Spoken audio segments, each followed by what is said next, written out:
Cerita dimulai dengan seorang remaja yang bernama Farhan yang sedang menuju asramanya.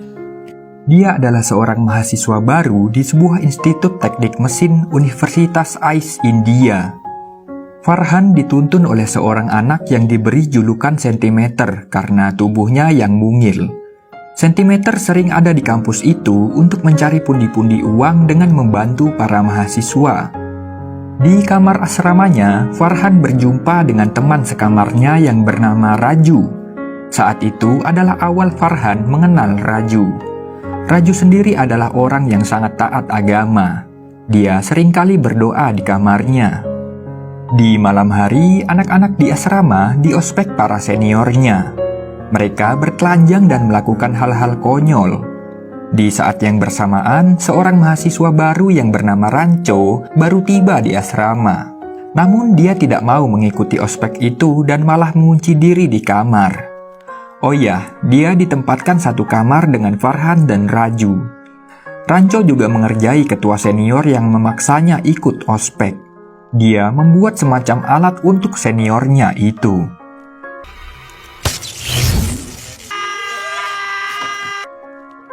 Keesokan harinya, rektor atau kepala kampus datang ke asrama untuk menyambut mahasiswa baru. Rektor itu bernama Viru. Mahasiswa lama biasa mengoloknya dengan sebutan Virus.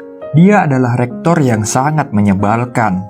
Di pagi itu, Viru memberi kata-kata sambutan yang sering dia ucapkan setiap tahun. Bahkan Sentimeter sampai hafal apa yang akan Viru katakan. Viru menunjukkan sebuah pena yang dibawanya. Dia bilang pena itu adalah penemuan yang sangat berharga. Di luar angkasa, para astronot tidak bisa menggunakan ballpoint karena tidak ada gravitasi. Jadi, jutaan dolar dihabiskan peneliti hanya untuk menciptakan pena.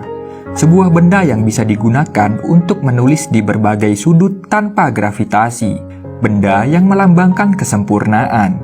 Viru mewarisi pena itu dari guru besarnya semasa kuliah. Dan hingga sampai saat ini, Viru belum juga menemukan mahasiswa yang tepat untuk mewarisi penanya itu. Ranco kemudian mengangkat tangannya dan menanyakan hal yang cukup menohok. Jika di luar angkasa pena tinta dan ballpoint tidak bisa digunakan, mengapa astronot tidak menggunakan pensil yang bisa menghemat jutaan dolar? Seketika, Viru langsung terdiam dan tidak bisa menjawab. Ya, setelah menghajar ketua senior, kini Ranco mempermalukan rektor di depan umum. Farhan dan Raju sampai tak habis pikir dengan kelakuan teman sekamarnya itu. Walaupun begitu, Ranco sebenarnya adalah orang yang baik. Dia memberi Sentimeter uang untuk membeli seragam sekolah. Karena tidak punya biaya untuk sekolah, Ranco memberi saran agar Sentimeter menyusup di sekolah manapun yang dia mau. Ya, meskipun tidak mendapatkan ijazah, setidaknya Sentimeter mendapatkan ilmunya. Saat kuliah berlangsung, dosen permesinan menyalahkan jawaban Ranco mengenai arti dari sebuah mesin. Padahal jawaban Ranco itu memang benar, namun dijelaskan dengan cara yang sederhana. Dosen itu malah membenarkan jawaban mahasiswa yang bernama Catur karena sesuai dan sama persis dengan isi buku. Ranco kemudian memberikan jawabannya yang lebih lengkap dari buku yang lain, sampai-sampai membuat dosen itu bingung. Dosen itu lalu meminta Ranco untuk menjelaskan dengan kalimat yang sederhana. Sontak saja semua mahasiswa menertawakan dosen tersebut. Sejak saat itu, setiap kali jam kuliah permesinan, Ranco dilarang mengikuti kelas dosen sebelumnya. Namun, hal itu tak membuatnya patah semangat. Ranco sering menyusup ke kelas orang lain agar bisa tetap menuntut ilmu. Ranco memang orang yang sangat berbeda. Bahkan saat teman-teman yang lain mengantri di kamar mandi, dia justru memakai keran air di taman untuk mandi. Baginya, belajar itu bisa di mana saja. Begitu pula dengan mandi. Di mana ada air, di situ ada Ranco yang akan mandi. Ranco juga tergila-gila dengan mesin. Dia seringkali membongkar semua mesin yang dia temui. Beberapa ada yang beres dan beberapa yang lainnya tak kembali sebagaimana mestinya. Sebenarnya ada juga mahasiswa yang seperti Ranco. Namanya adalah Joy Lobo. Dia mengembangkan sebuah drone untuk skripsi kelulusannya. Namun Viru tidak meluluskannya karena telat melakukan sidang akhir skripsi. Sebenarnya, Joy telat sidang karena dia terus-menerus kepikiran ayahnya yang terkena stroke. Di suatu hari, Joy mengakhiri hidupnya karena sudah tidak kuat lagi kuliah, sebab orang tuanya sudah tidak mampu membiayai, sedangkan dirinya tak kunjung lulus. Padahal Rancho sudah merampungkan proyek drone-nya. Namun, apalah dikata, hari itu menjadi hari yang kelam untuk universitas dan asrama. Rancho sangat menyayangkan insiden itu. Andai saja Viru memberi Joy sedikit waktu untuk merampungkan skripsinya, mungkin kejadian seperti itu tidak akan terjadi. Kebanyakan orang hanya berpikir Joy Lobo tewas gantung diri, tanpa mereka sadari apa alasan Joy Lobo melakukan gantung diri. Tentu saja karena stres dan depresi yang dia alami selama ini. Dan Viru adalah salah satu orang yang bertanggung jawab atas kejadian itu. Sayangnya dia tidak ditahan karena melukai mental seseorang. Karena ucapannya itu, Rancho kemudian dipanggil menghadap Viru. Sebenarnya Rancho tidak bermaksud menyalahkan Viru.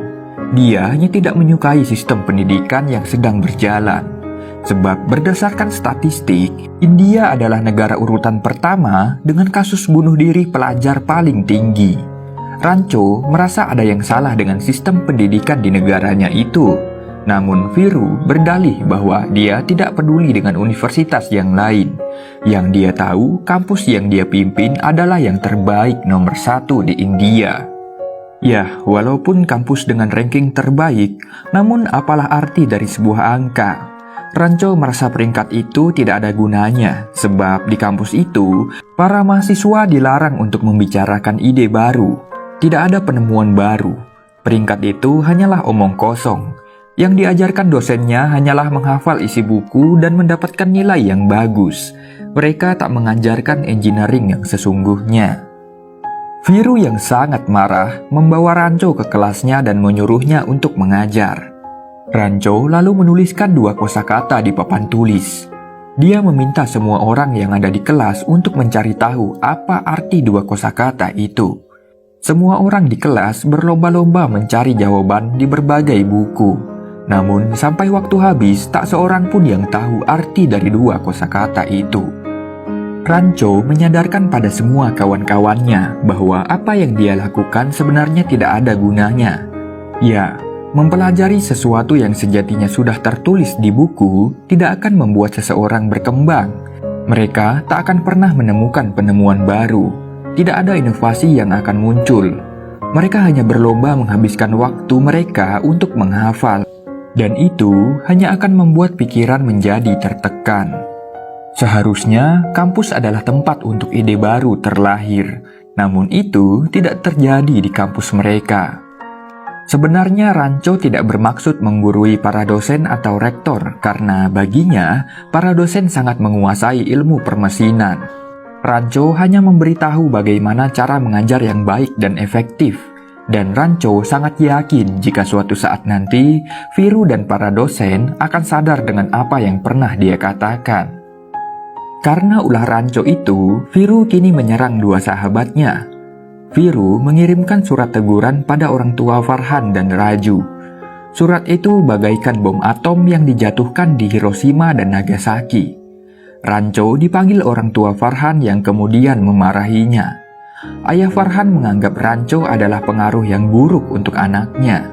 Namun Rancho malah fokus pada foto-foto hewan yang terpajang di rumah Farhan. Ya, itu adalah foto hasil jepretan Farhan.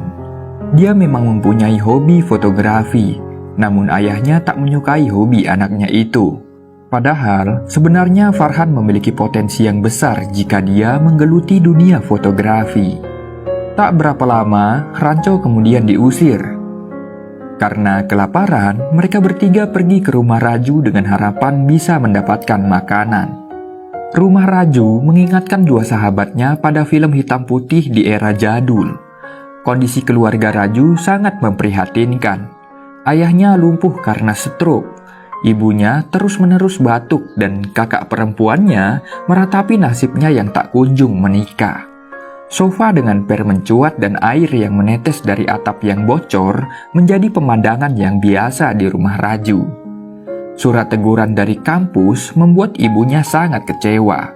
Ibunya terus mengoceh dan memarahi Raju, sampai-sampai Raju pergi dari rumah karena merasa malu. Karena masih kelaparan, Ranco mengajak dua sahabatnya menyusup ke pesta pernikahan. Di pesta, Ranco melihat seorang pria yang sedang memarahi kekasihnya karena memakai jam murahan. Pria itu bernama Suhas. Dia adalah orang yang mata duitan dan selalu ingin terlihat kaya dengan barang yang branded. Ranco kemudian menghampiri kekasih dari Suhas yang bernama Pia. Dia memberikan seikat bunga dan beberapa saran pada Pia untuk menjauhi Suhas karena sifatnya yang buruk. Pada faktanya, pesta pernikahan itu adalah pesta kakak Pia, dan dia ternyata adalah anak dari Viru, si rektor kampus. Tiga sahabat ini akhirnya tertangkap basah menyusup untuk mendapatkan makanan. Keesokan harinya, Farhan dan Raju terpaksa harus menghadap Viru di ruang rektor. Viru meminta mereka berdua untuk pindah ke kamar catur dan menjauhi Ranco. Farhan tidak peduli dengan gertakan Viru, namun berbeda dengan Raju. Dia sangat takut jika sampai keluar dari kampus. Raju akhirnya memutuskan untuk pindah ke kamar catur. Catur sendiri adalah orang yang sangat menyebalkan. Dia sering kentut sembarangan tanpa suara. Catur juga orang yang licik. Dia kerap kali memberikan majalah dewasa ke setiap kamar sehari sebelum ujian berlangsung, agar nilai kawan-kawannya jadi buruk. Di suatu hari, Ranco mensabotase naskah pidato Catur. Dia mengganti semua kata mukjizat menjadi kata cabul karena kosakatanya yang hampir mirip.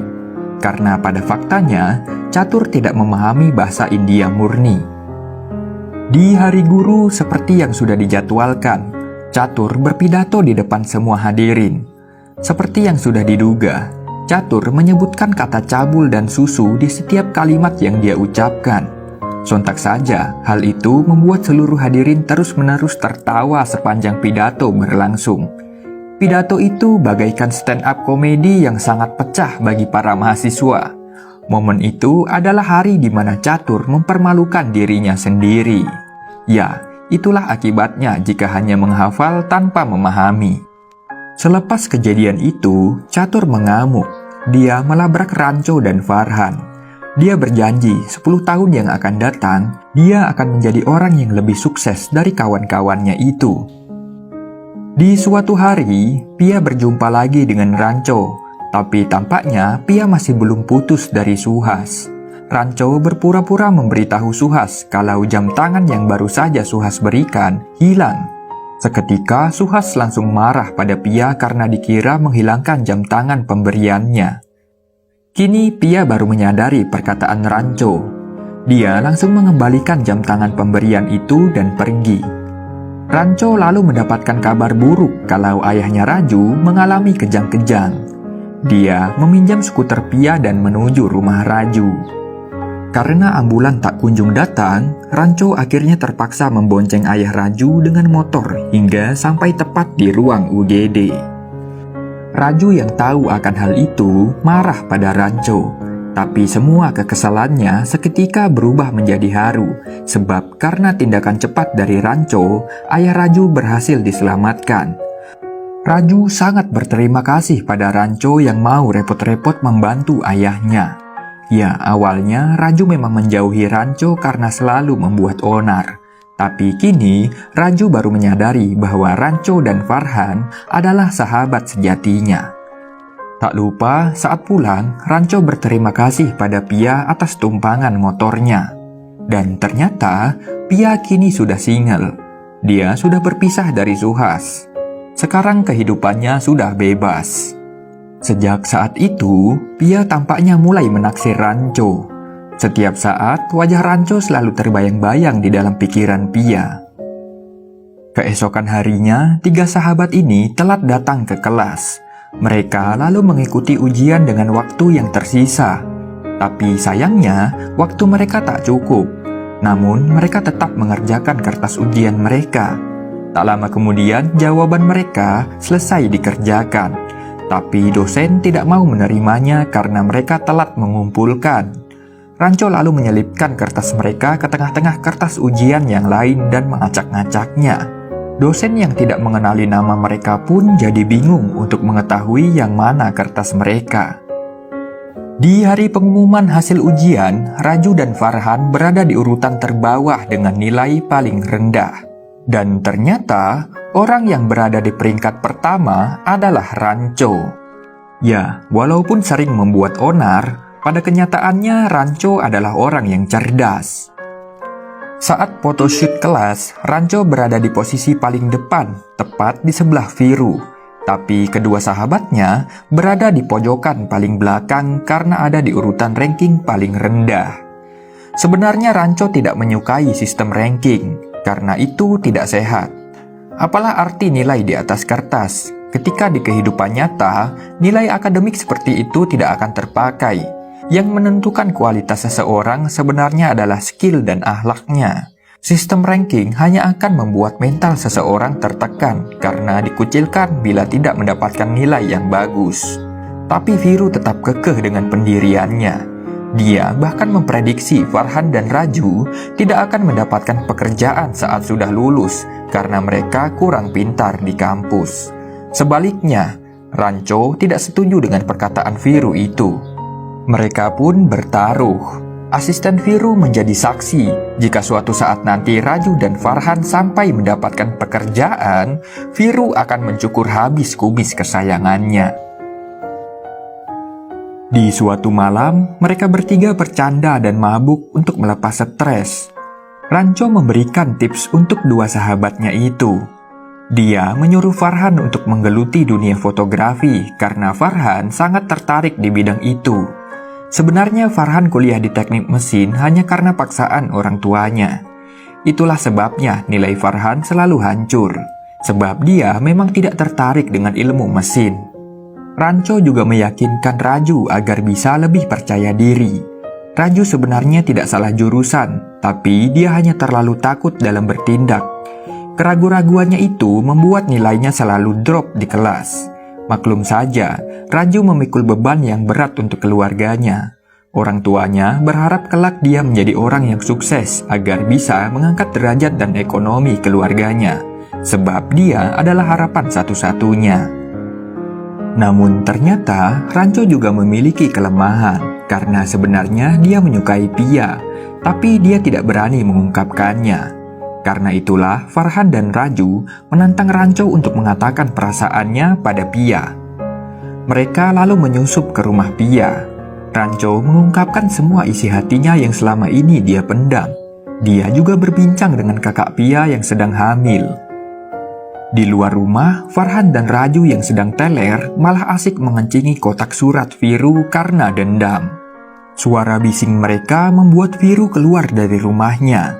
Dia mengejar Ranco dan kawan-kawan yang sudah mengencingi kotak suratnya. Tiga sahabat ini kemudian bersembunyi di kelas sampai mereka ketiduran. Saat terbangun, ternyata hari sudah pagi dan kelas sudah dimulai. Viru masuk ke kelas untuk mencari orang yang semalam berbuat onar di rumahnya. Dia mendapati Raju yang baru terbangun dalam keadaan sangat teler karena mabuk semalam. Raju kemudian dipanggil untuk menghadap Viru. Viru membuat surat drop out untuk Raju karena ketahuan mengencingi kotak suratnya dan mabuk di kelas. Raju memohon dengan sangat agar diberi keringanan, namun Viru sama sekali tidak peduli. Karena sudah frustasi, Raju akhirnya memilih terjun dari jendela. Semua mahasiswa sangat terkejut. Ranco dan kawan-kawan membawa Raju yang tengah sekarat menuju rumah sakit. Kondisinya sangat mengenaskan. Raju divonis koma akibat syok dan pendarahan yang serius. Hari demi hari berjalan. Ranco selalu setia menemani Raju saat terbaring sakit. Dia juga mencoba berbagai cara agar Raju bisa kembali terbangun. Tapi sayangnya keadaan Raju tidak ada perkembangan. Namun ternyata usaha Ranco itu tidak sia-sia.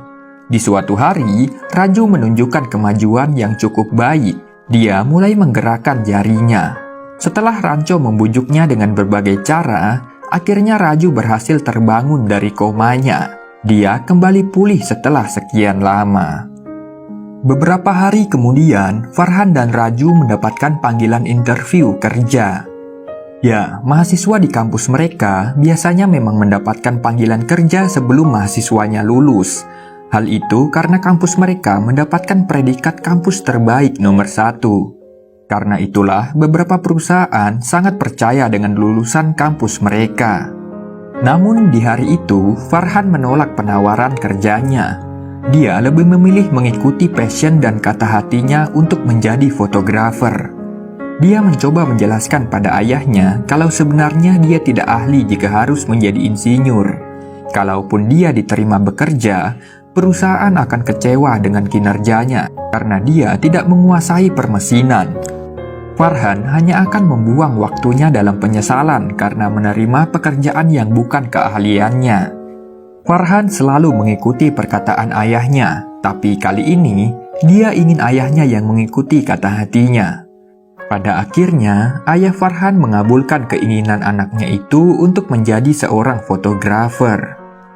Di tempat lain, Raju sedang diinterview. Raju menceritakan semua pengalamannya dengan jujur, bahkan saat dia mencoba bunuh diri. Hal itu tentunya membuat perusahaan sangat ragu menerima Raju karena latar belakangnya yang sangat ekstrim. Tapi pada akhirnya, kejujurannya itu malah berbuah manis. Raju diterima di perusahaan tersebut. Farhan dan Raju kemudian menghampiri Rancho untuk menyampaikan banyak rasa terima kasih mereka. Sebab karena saran dan bantuan Rancho, mereka kini bisa mewujudkan impian mereka. Rancho pun tak kuasa menahan air matanya mendengar kabar bahagia dari dua sahabatnya itu. Karena kalah taruhan, di siang itu asisten Viru mencukur habis kumis Viru sebab kini Farhan dan Raju akhirnya mendapatkan pekerjaan. Namun peperangan antara rektor melawan mahasiswanya ini belum berakhir. Viru berencana untuk mencurangi Raju dengan mengubah soal ujian Raju agar dia tidak lulus ujian. Pia yang tahu kelicikan ayahnya itu memberitahu Rancho.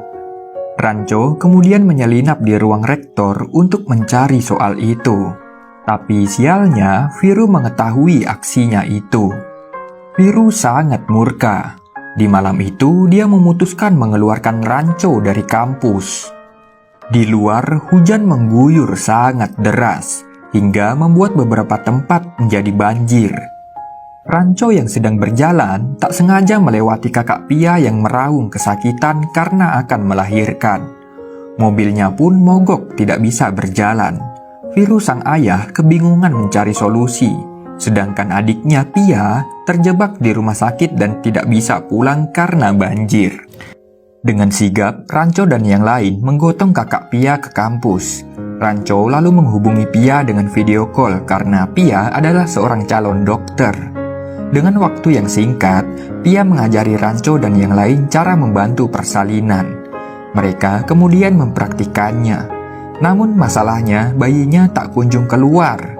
Jadi dibutuhkan sebuah alat yang bisa menarik kepala bayi agar bisa keluar. Tapi masalah lainnya adalah mereka tidak memiliki alat tersebut. Tidak menyerah, Rancho dan kawan-kawan mengumpulkan benda seadanya. Rancho kemudian mulai merakitnya hingga menjadi sebuah alat yang mirip dengan apa yang dicontohkan sebelumnya. Saat kakak Pia kembali kontraksi, Rancho langsung memakai alatnya untuk mengeluarkan si bayi. Hingga pada akhirnya, bayi itu berhasil dilahirkan. Seketika, suasana langsung berubah. Semua orang di situ bersukaria menyambut kelahiran bayi mungil itu.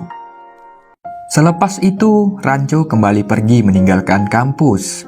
Viru memanggilnya untuk berhenti. Viru sangat terharu dengan kebaikan Rancho yang mau membantu anaknya melahirkan. Sambil menangis, Viru mengurungkan niatnya untuk mengeluarkan Rancho. Viru juga mewariskan pena miliknya yang sangat berharga pada Rancho.